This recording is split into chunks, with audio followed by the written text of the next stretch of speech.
Nobel laureate doctor ইউনূসের আমলে বাংলাদেশে ধর্ষণের মহোৎসব চলছে। আজ 11ই মার্চ সারা দেশে ধর্ষণের যত চিত্র। দৈনিক ইত্তেফাক রিপোর্ট করেছে, শিশু ধর্ষণের অভিযোগে 70 বছরের বৃদ্ধকে গণপিটুনি দিয়ে পুলিশে সোপর্দ। BDNews24.com রিপোর্ট করেছে, জামালপুরে 5 বছরের শিশুকে ধর্ষণ মায়ের মামলা। বানিয়াচং অর্থাৎ হবিগঞ্জের বানিয়াচংয়ে 6 বছরের শিশু ধর্ষণ, সন্তানের বিবস্ত্রতা দেখে মারা গেলেন বাবা। বাংলা ট্রিবিউন রিপোর্ট করেছে, বান্দরবানের ক্ষুদ্র জাতিগোষ্ঠীর মানসিক ভারসাম্যহীন কিশোরীকে ধর্ষণের অভিযোগ।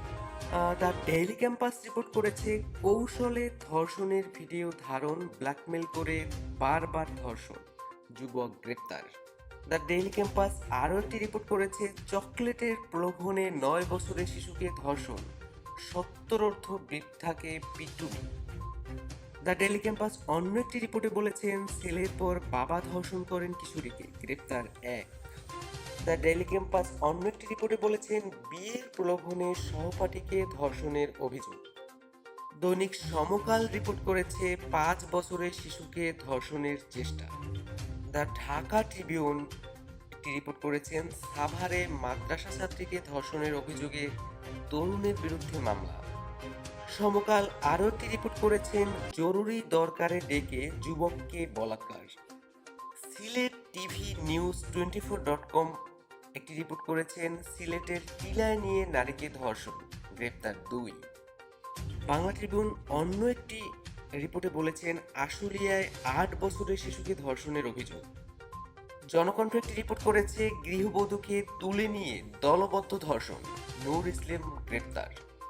আজকের পত্রিকার যে খবরটি শুনলে আপনার বিবেক নাড়া দিবে সেটি হচ্ছে, ধর্ষণের পরেও 3 খুনের আসামি ঘুরে বেড়াচ্ছে ভয়ে বাদী। অর্থাৎ বাদী এখানে খুব ভয়ে আছে আর ধর্ষক বীর দর্পে ঘুরে বেড়াচ্ছে। এটাই হচ্ছে বাংলাদেশ।